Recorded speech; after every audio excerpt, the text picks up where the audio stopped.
Look up in the sky! It's a bird! It's a plane! It's the almighty Zeus preparing to smite you for your sins against Olympus! Your browser's incognito mode can save you this time!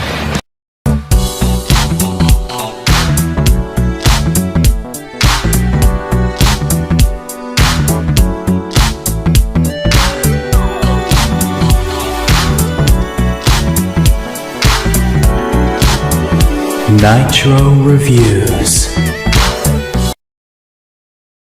Hello, and welcome back to Nitro Reviews, the show that's an unofficial advertisement for Disney+. I'm not joking, by the way. Today's review only exists because while I was binging some shows on Disney+, I got recommended Hercules, the animated series.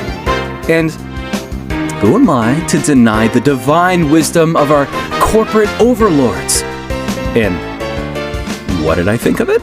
If I told you now, then why would you watch the rest of the video? No, my friend, you're stuck on this ride, so buckle up. Our story begins back when Disney aimed to mooch off the success of their big hits with sequels and spinoffs galore. You know, unlike today. Anyways, it was inevitable that we would get a spin-off series of Hercules.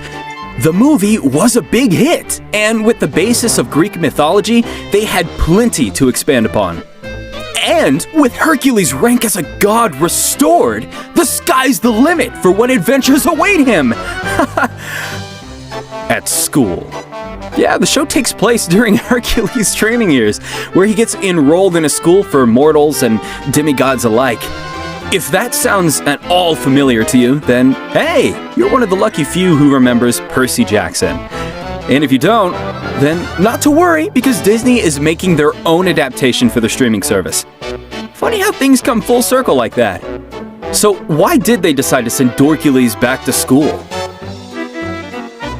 No, like legitimately, I'm asking you guys, the audience, because I can't see the reason behind this. Like, yeah, exploring his training years isn't the worst idea, but is there any plotline that wouldn't work post-Hercules? Like, this isn't really about a preference per se. There's just a lot of aspects about the original movie that you'll have to ignore in order for this to work. Like, okay, did you know that Hades is one of the show's main antagonists? Which would make sense as long as you forget one teensy-weensy but ever so crucial little tiny detail. I don't know you.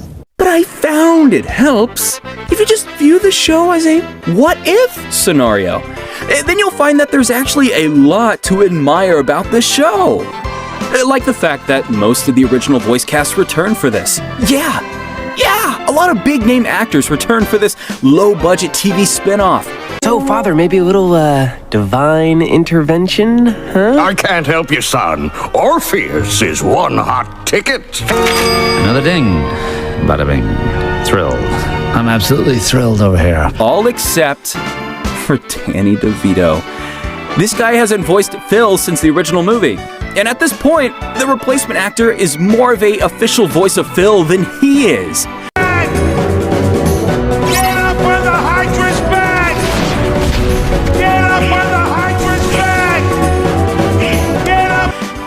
There's also some new characters alongside the returning ones, like Prototype Meg and pervy side character number 273. And you could argue that there's more to these characters, but yeah, those descriptions are all you need.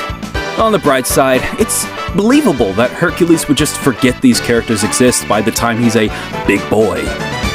And as far as the plot goes, it's kind of what you'd expect from the premise of Hercules going to school. In episode 1, we see Hercules go through career day. Every student gets assigned a job, and Hercules ends up working at ye olde Starbucks. Zeus gets mad that Hercules is seen working a mortal job, and offers to have him intern for one of the gods instead. And what counts as a godly internship, you might ask? Holding up the sun itself. Ha! Take that, Atlas! You aren't even at an internship level, you loser!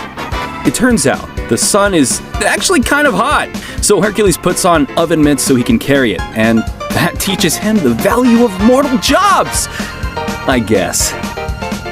Okay, yeah, that part's stupid. But after the first episode, the show does end up getting a lot better.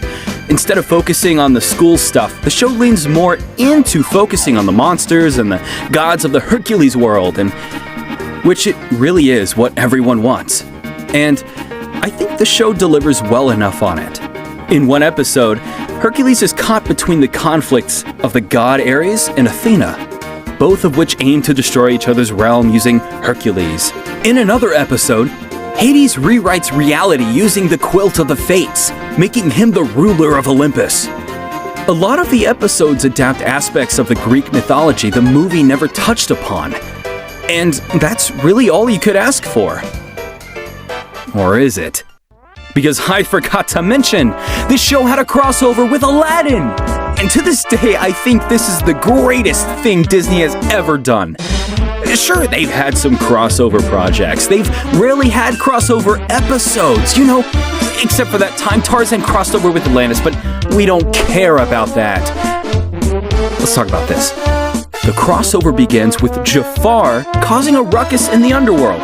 In case you had forgotten, Jafar was killed off in Aladdin 2, so he finds himself sent to the underworld. And Hades, seeing Jafar's potential, strikes him a deal. Both villains have very similar enemies, yet neither could ever manage to defeat their own. So instead, both villains agree to kill each other's hero. And when that fails, they get the heroes to try to kill each other, which also fails. And so, both villains get defeated, with Jafar getting sucked into the pit of souls, and Hades just walking away with a mild inconvenience. For the kind of liberties that the Disney Hercules series takes in adapting the Greek mythology, its villain of the week plot kind of fits it well. And I think that's really all I can say about this show. It's a competent spin-off that plays to its strength. And the returning voice cast and decent storyline made for a better experience than it honestly should have been. I didn't really go into the animation, but what can I say? I mean, if you haven't made your conclusion on this already, I don't know what to tell you. I mean, yeah, it's lower quality. After all, it's a budget TV show. Look, it's nothing terrible or amazing, it's just serviceable. The show tries capturing some comedic magic as the movie, but they do miss the mark, and instead delivers some of the good, cheesy Saturday morning cartoon humor. 3 students and 1 satyr for Toy Story? Sorry, that was last week. Whoa! Sacrifice or mission? It is a mission, and not another word. Okay. Anybody who kicks butt in a whole battalion just to carry my laundry is A-OK in my book. Which isn't bad, it's just serviceable. Really, this show could have definitely been so much worse if its strengths weren't as good as they are. Well, this has been Nitro Reviews. If you wish to qualm the wrath of Zeus, then be sure to like and subscribe, as that will probably help.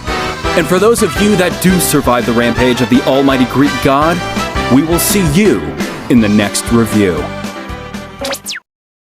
Kid, I got 2 words of advice for you. Get up on the